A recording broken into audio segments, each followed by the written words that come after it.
तो जय हिंद। कैसे हैं आप लोग? उम्मीद करता हूं कि आप लोग अच्छे होंगे, स्वस्थ होंगे। तो आज के इस वीडियो में हम लोग एनटीपीसी के लिए ठीक है प्रीवियस ईयर क्वेश्चन देखेंगे, जो कि जीके जीएस का होगा। ठीक है, जीके जीएस का प्रीवियस ईयर क्वेश्चन पार्ट 1 हमने अपलोड कर दिया है और ये पार्ट 2 है। ठीक है, जब तक एग्ज़ाम आपका नहीं आ जाता है तब तक आपका प्रीवियस ईयर चलते रहेगा। ठीक है, इतना भी अगर आप देख के जाते हैं एग्ज़ाम देने तो बहुत समझ लीजिए कि एग्ज़ाम आप क्रैक कर सकते हैं। ठीक है, तो प्रीवियस ईयर बहुत ही इंपॉर्टेंट है, इसलिए मैं बोल रहा हूँ वीडियो को अच्छे से देखिएगा। और देखिए, वीडियो को आप देखिएगा ना और सुनते रहिएगा ना तो बहुत क्वेश्चन जो होंगे वो याद होने लगेंगे। ठीक है, जैसे मैं 2 बार 3 बार रिपीट करके इसलिए मैं बता देता हूँ। चलिए, तो हम लोग देखते हैं अभी प्राचीन इतिहास, भारत का इतिहास। ठीक है, पहला पॉइंट में है हेलेविड के भव्य मंदिरों का निर्माण होयसल शासकों के द्वारा करवाया गया। हेलेविड के जो भव्य मंदिर है, हेवेलिड के जो भव्य मंदिर का है वो निर्माण वो होयसल शासकों के द्वारा करवाया गया। तो कौन से शासक के द्वारा? तो होयसल शासकों के द्वारा करवाया गया है, याद रखेंगे। ठीक है, नेक्स्ट पॉइंट देखते हैं। गुप्त वंश का संस्थापक श्री गुप्त को कहा जाता है। किसके? गुप्त वंश का संस्थापक किसको कहा जाता है? तो श्री गुप्त को। ठीक है, याद रखेंगे, गुप्त वंश के जो संस्थापक थे श्री गुप्त को कहा जाता है। ठीक है, नेक्स्ट पॉइंट देखते हैं। गुप्त शासक समुद्रगुप्त को भारत का क्या कहा जाता है? तो नेपोलियन कहा जाता है। ठीक है, गुप्त शासक समुद्रगुप्त को याद रखेंगे, एग्जाम में डायरेक्ट पूछेगा कि भारत का नेपोलियन किसे कहा जाता है? तो भारत का नेपोलियन समुद्रगुप्त को कहा जाता है, याद रखेंगे। अब मध्यकालीन भारत का देखते हैं। मुगल बादशाह अकबर के दरबार में टोडरमल राजस्व मंत्री था। कौन था? तो टोडरमल। कौन था? तो टोडरमल जो था वो मुगल बादशाह अकबर के दरबार में राजस्व मंत्री था। कौन था? तो टोडरमल था अकबर के दरबार में। कौन सा मंत्री? राजस्व मंत्री, याद रखेंगे। अब देखते हैं आधुनिक भारत का इतिहास का कुछ पॉइंट। ठीक है, जो कि एग्जाम में आया हुआ है। और देखिए, प्रीवियस ईयर सिर्फ देख के आप जाइए ना, सुनिए और वीडियो को अच्छे से सुनिएगा तो बहुत चीज़ आपको याद हो जाएगा। अगर आपको PDF चाहिए होगा तो टेलीग्राम चैनल का लिंक डिस्क्रिप्शन में दिया हुआ है, वहाँ से आप जा करके देख सकते हैं। ठीक है, तो चलिए नेक्स्ट पॉइंट देखते हैं। महात्मा गांधी का जन्म 2 अक्टूबर 1869 को गुजरात के कहाँ पे हुआ था? तो पोरबंदर नामक स्थान पर हुआ था, याद रखेंगे। महात्मा गांधी का जन्म 2 अक्टूबर 1869 को गुजरात के कहाँ पे? पोरबंदर नामक स्थान पर हुआ था, याद रखेंगे। नेक्स्ट पॉइंट, 1912 में दिल्ली जो है वो भारत की राजधानी बनी थी। कब बनी थी दिल्ली? 1912 में दिल्ली जो है वो भारत की राजधानी बनी थी, याद रखेंगे। अब भौतिक भूगोल से हम लोग क्वेश्चन देखते हैं। ठीक है, पृथ्वी का ध्रुवीय व्यास 12,714 किलोमीटर है। ठीक है, 12,714 किलोमीटर ध्रुवीय व्यास है पृथ्वी का। ठीक है, देखते हैं हम लोग नेक्स्ट पॉइंट में ज्योग्राफी से ही है। मिट्टी का कटाव का मुख्य कारण जंगलों की कटाई है। मिट्टी के कटाव का मुख्य कारण क्या हो सकता है? तो जंगलों की कटाई हो सकती है। तो ये पॉइंट आप देख लीजिएगा। ठीक है, नेक्स्ट पॉइंट, हेमेटाइट अयस्क से लोहा का निष्कर्षण किया जाता है। पॉइंट देख लीजिए, हेमेटाइट अयस्क से, किससे? तो हेमेटाइट अयस्क से किसका निष्कर्षण किया जाता है? तो लोहे का निष्कर्षण किया जाता है। ठीक है, देखिए ये जो वीडियो हम बना रहे हैं ना वो क्यूज की तरह आपको काम करेगा। ठीक है, वीडियो को आप लगा के सामने छोड़ दीजिएगा और देखते रहिएगा और सुनते रहिएगा ना, तो बोल रहे हैं ना कि याद होगा, पक्का बोल रहा हूँ। इसलिए मैं बोल रहा हूँ 2-3 बार मैं रिपीट करता हूँ ताकि आपको याद हो जाए क्यूज की तरह। ठीक है, हेमेटाइट जो अयस्क है वो लोहे का निष्कर्षण करता है। किसका निष्कर्षण? तो लोहे का। ठीक है, चाय की खेती गर्म और आर्द्र जलवायु क्षेत्र में की जाती है। ठीक है, जो चाय की खेती है वो कौन से? तो गर्म और आर्द्र जलवायु क्षेत्र में की जाती है, याद रखेंगे। अब हम लोग भारत का भूगोल से क्वेश्चन देखते हैं। नहावा शेवा देश का सबसे बड़ा कंटेनर बंदरगाह है। देश का सबसे बड़ा कंटेनर बंदरगाह नहावा शेवा है, जो कि जवाहरलाल नेहरू बंदरगाह मुंबई में है। ठीक है, तो याद रखेंगे। अब हम लोग देखते हैं पॉलिटी से। Cabinet mission. ठीक है, कैबिनेट मिशन 16 मई 1946 को आया था। ठीक है, 16 मई 1946 को। क्रिप्स मिशन 1942, कैबिनेट मिशन 16 मई 1946 की सिफारिश पर संविधान सभा की गठन किया गया था। तो डायरेक्ट एग्जाम में आएगा क्वेश्चन कि संविधान सभा का गठन कौन से मिशन के दौरान हुआ था? तो कैबिनेट मिशन के सिफारिश पर संविधान सभा का गठन किया गया था, जो कि 16 मई 1946 के सिफारिश पर हुआ था। ठीक है। नेक्स्ट पॉइंट, राष्ट्रपति भारत का प्रथम नागरिक होता है। ठीक है, राष्ट्रपति भारत का प्रथम नागरिक होता है, याद रखेंगे। नेक्स्ट पॉइंट देखते हैं, पहली बार 19 जुलाई 1969 को 14 बैंकों का राष्ट्रीयकरण किया गया था। पूछेगा डायरेक्ट एग्जाम में कि 14 बैंकों का राष्ट्रीयकरण कब किया गया? तो 19 जुलाई 1969 को 19 जुलाई 1969 को 14 बैंकों का राष्ट्रीयकरण किया गया था, याद रखेंगे। और फिजिक्स से देख लेते हैं, फिजिक्स में जो कि प्रीवियस ईयर में पूछा गया है। ठीक है, रेलवे के एग्ज़ाम में। ठीक है, तो इसलिए मैं बोल रहा हूँ वीडियो को देख के जाइएगा एग्ज़ाम देने से पहले। देखते हैं, भौतिक विज्ञान में ध्वनि को डेसिबल से मापा जाता है। ध्वनि को किससे मापा जाता है? तो डेसिबल से। देखिए, या तो आप ग्रुप डी का तैयारी कर रहे हैं, या फिर आप आरपीएफ या फिर एसआई का तैयारी कर रहे हैं, सभी के लिए बहुत ही इंपॉर्टेंट है। ठीक है, रेलवे से रिलेटेड बहुत ही इंपॉर्टेंट है। ठीक है, जीके जीएस देख लीजिए, यहाँ पे ध्वनि को डेसिबल से मापा जाता है, याद रखेंगे।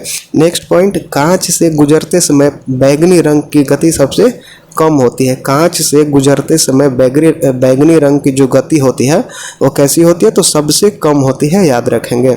अब हम लोग केमिस्ट्री से देखते हैं। केमिस्ट्री में क्या बोल रहा है? 1984 के भोपाल गैस त्रासदी 1984 के भोपाल गैस त्रासदी में मिथाइल आइसोसाइनेट नामक गैस का रिसाव हुआ था। ये एग्ज़ाम में कई बार पूछा भी जा चुका है, रेलवे के ही नहीं, रेलवे के बाहर वाले भी जो भी एग्ज़ाम है वहाँ भी पूछा जा चुका है। 1984 के भोपाल में जब गैस त्रासदी हुआ था तो उस समय मिथाइल आइसोसाइनेट नामक गैस का रिसाव हुआ था। ठीक है, सीने बार पारा का अयस्क है, याद रखेंगे। सीने बार जो है वो किसका अयस्क है? तो पारा का। किसका? तो सीने बार किसका अयस्क है? तो पारा का अयस्क है, याद रखेंगे। अब बायोलॉजी से कुछ क्वेश्चन देखते हैं। मुर्रा, सुरती, मवाड़ी, जफराबादी और मेहसाना, ये सभी भैंस जो है वो मुख्य नस्लें हैं। भैंस की मुख्य नस्लें, भैंस की मुख्य नस्लें मुर्रा, सुरती, मवाड़ी, जफराबादी और मेहसाना, ये सभी जो है वो भैंस की मुख्य नस्ल में आते हैं, याद रखेंगे। नेक्स्ट पॉइंट, इलायची को मसालों की रानी कहा जाता है। इलायची को मसालों की क्या कहा जाता है? रानी कहा जाता है, याद रखेंगे। दालचीनी की प्राप्ति वृक्ष के छाल से होती है। ठीक है, अब ये नहीं देखिएगा कि बहुत ही हल्का हल्का, नहीं, हल्का भी है। ठीक है, और आप आगे का वीडियो देखिएगा तो पता चला है कि हाँ क्वेश्चन सही है, एग्ज़ाम में आता है भाई। ये जो हम वीडियो में बता रहे हैं वो सारे ऐसी नहीं है, सारे प्रीवियस ईयर में आया हुआ है। ठीक है, दालचीनी की जो प्राप्ति है वो वृक्ष के किससे होती है? तो वृक्ष के छाल से होती है। ठीक है, इसलिए मैं बोल रहा हूँ वीडियो को सिर्फ सुनिए, देखिए और सुनिए, बहुत चीज़ याद हो जाएगी आपको। सिस्टम नेचर लीनियस की पुस्तक है। किसकी पुस्तक है? सिस्टम नेचर लीनियस की पुस्तक है, याद रखेंगे। सिस्टम नेचर लीनियस की पुस्तक है, याद रखेंगे। ठीक है, सक्सेस टिप्स में हम लोग देखते हैं, लीनियस को आधुनिक वर्गीकरण का पिता कहा जाता है। आधुनिक वर्गीकरण का पिता किसको कहा जाता है? तो लीनियस को, याद रखेंगे। लीनियस को आधुनिक वर्गीकरण का पिता कहा जाता है। नेक्स्ट देखते हैं, बांग्लादेश की मुद्रा को टका कहा जाता है। क्या कहा जाता है? तो टका। बांग्लादेश की जो मुद्रा को क्या कहते हैं? टका। भारत का रुपया, उसी तरह बांग्लादेश की मुद्रा को टका बोलते हैं। ठीक है, नेक्स्ट पॉइंट, बकरे के संदर्भ में अनुसंधान हेतु केंद्रीय अनुसंधान संस्थान की स्थापना उत्तर प्रदेश के मथुरा के पास मखदूम में की गई है। बकरी के संदर्भ में अनुसंधान हेतु, किसके अनुसंधान हेतु? तो बकरी के संदर्भ में अनुसंधान हेतु केंद्रीय अनुसंधान संस्थान की स्थापना उत्तर प्रदेश के मथुरा के पास मखदूम में की गई है, याद रखेंगे। नेक्स्ट पॉइंट, जोरबीर में ईंट पर राष्ट्रीय अनुसंधान केंद्र है। ठीक है, ईंट पर, बीकानेर में ईंट पर राष्ट्रीय अनुसंधान केंद्र है, याद रखेंगे। नेक्स्ट पॉइंट, भूमि के अध्ययन को पेडोलॉजी कहते हैं। भूमि के अध्ययन को पेडोलॉजी, ठीक है, पेडोलॉजी, भूमि के अध्ययन को पेडोलॉजी कहते हैं, याद रखेंगे। नेक्स्ट देखेंगे हम लोग आरआरबी सिकंदराबाद परीक्षा 1994 में ये क्वेश्चन पूछे गए हैं। ठीक है, नेक्स्ट देखते हैं पॉइंट, प्राचीन भारत के इतिहास से है। विशाखा दत्त रचित पुस्तक का नाम विशाखा दत्त रचित पुस्तक का नाम मुद्राक्षस है। क्या है? तो मुद्राक्षस याद रखेंगे। विशाखा दत्त रचित पुस्तक का नाम मुद्राक्षस है, याद रखेंगे। नेक्स्ट पॉइंट, इब्राहिम लोदी लोदी वंश का अंतिम शासक था। इब्राहिम जो लोदी था, इब्राहिम लोदी वो लोदी वंश का अंतिम शासक था। कैसा शासक? तो अंतिम शासक इब्राहिम लोदी लोदी वंश का अंतिम शासक था, याद रखेंगे। सक्सेस टिप्स देखते हैं। बाबर को भारत पर आक्रमण करने का निमंत्रण पंजाब के शासक दौलत खां लोदी एवं इब्राहिम लोदी के चाचा आलम खां ने दिया था। ठीक है, बाबर को भारत पर आक्रमण करने का जो निमंत्रण है वो कौन दिया था? तो पंजाब के शासक दौलत खां लोदी एवं इब्राहिम लोदी के चाचा कौन? आलम खां ने निमंत्रण दिया था कि आओ भारत पे आक्रमण करो। ठीक है, नेक्स्ट पॉइंट, इब्राहिम लोदी और बाबर के मध्य 21 अप्रैल 1526 को पानीपत के मैदान में हुआ था। ठीक है, इब्राहिम लोदी एवं बाबर के मध्य 21 अप्रैल 1526 को पानीपत के मैदान में हुआ था युद्ध। ठीक है, याद रखेंगे। अब हम लोग नेक्स्ट पॉइंट देखते हैं। नेक्स्ट पॉइंट में बोल रहा है 1942 में आज़ाद हिंद फौज का गठन हुआ था। कब आज़ाद हिंद फौज का गठन कब हुआ था? तो 1942 को। ठीक है, 1942 को आज़ाद हिंद फौज का गठन किया गया था, याद रखेंगे। नेक्स्ट पॉइंट, भारत में प्रथम रेल लॉर्ड डलहौजी के शासनकाल में प्रारंभ किया गया था। भारत में प्रथम रेल जो है वो लॉर्ड डलहौजी के काल में प्रारंभ किया गया था, याद रखेंगे। ठीक है, भारत में जो है रेल आप देखते होंगे तो रेल किसके शासनकाल में आया था? तो लॉर्ड डलहौजी के शासनकाल में। और कब आया था वो भी हम लोग देख लेते हैं। अगर आपको पता है तो कमेंट करके बताइए कब आया था। ठीक है, तो चलिए हम बता देते हैं। तो 16 अप्रैल 1853 को। ठीक है, 1853 को। अगर किन को पता होगा तो कमेंट करके बताइएगा। ठीक है, तो देख लीजिए, लॉर्ड डलहौजी के शासनकाल में रेल का प्रारंभ किया गया था, तो 1853 में, याद रखेंगे। ठीक है, अब बढ़ते हैं हम लोग नेक्स्ट पॉइंट की ओर। विश्व इतिहास को हम लोग अब देखते हैं। 1917 में रूसी क्रांति हुई थी। 1912 में बिहार का भी गठन हुआ था। 1917 में रूसी क्रांति हुई थी, याद रखेंगे। 1917 में क्या हुआ था? तो रूसी क्रांति। Next point, Robert Walpole England का प्रथम प्रधानमंत्री था। इंग्लैंड का प्रथम प्रधानमंत्री कौन था? प्रथम प्रधानमंत्री तो रॉबर्ट वालपोल। ठीक है, जो कि इंग्लैंड के प्रथम प्रधानमंत्री थे। नेक्स्ट पॉइंट, लंदन में इंडिया हाउस स्थित है। इंडिया हाउस कहाँ स्थित है? तो लंदन में, याद रखेंगे। लंदन में इंडिया हाउस स्थित है। भारत का भूगोल से हम लोग देखते हैं प्रश्न। ठीक है, शरावती नदी पर गरसुप्पा जोग जल प्रपात स्थित है। शरावती नदी पर गरसुप्पा जोग जल प्रपात स्थित है, याद रखेंगे। शरावती नदी पर गरसुप्पा जोग जल प्रपात स्थित है, याद रखेंगे। नेक्स्ट पॉइंट, भारत का सबसे बड़ा कृषि प्रायोगिक फॉर्म अंबाला में अवस्थित है। भारत का सबसे बड़ा कृषि प्रायोगिक फॉर्म जो है वो कहाँ अवस्थित है? तो अंबाला में। ठीक है, नेक्स्ट पॉइंट, राष्ट्रीय समुद्री विज्ञान संस्थान गोवा में स्थित है। राष्ट्रीय समुद्री विज्ञान संस्थान कहाँ स्थित है? तो गोवा में। ठीक है, अब देखते हैं पॉलिटी का प्रश्न। शिक्षा जो है वो समवर्ती सूची के अंतर्गत आता है। शिक्षा जो है वो किस सूची के अंतर्गत आता है? तो समवर्ती सूची के अंतर्गत। अब यहाँ पे हम लोग सक्सेस टिप्स देखते हैं। 5 विषयों का राज्य सूची से समवर्ती सूची में स्थानांतरण किया गया था, जैसे शिक्षा, वन और वन जीवों एवं पक्षियों का संरक्षण, नापतोल और न्याय प्रशासन और उच्चतम न्यायालय और उच्चतम न्यायालय के अलावा सभी न्यायालयों का गठन और संगठन 42वें संविधान संशोधन के तहत राज्य सूची से कहाँ पे ट्रांसफर कर दिया गया? तो समवर्ती सूची में। जैसे कि शिक्षा और वन्य जीव, ये सारे चीज़ और पक्षियों का संरक्षण, नापतोल, जितने भी चीज़ हैं वो सारे पहले कहाँ थे? राज्य सूची में। और राज्य सूची से स्थानांतरण किया गया 42वें संविधान संशोधन के तहत समवर्ती सूची में। ठीक है, याद रखेंगे। PDF के लिए आपको टेलीग्राम चैनल को ज्वाइन करना होगा, जो कि डिस्क्रिप्शन बॉक्स में लिंक दिया गया है। नेक्स्ट देखते हैं, उपराष्ट्रपति राज्यसभा का पदेन अध्यक्ष होता है। उपराष्ट्रपति राज्यसभा का पदेन अध्यक्ष होता है।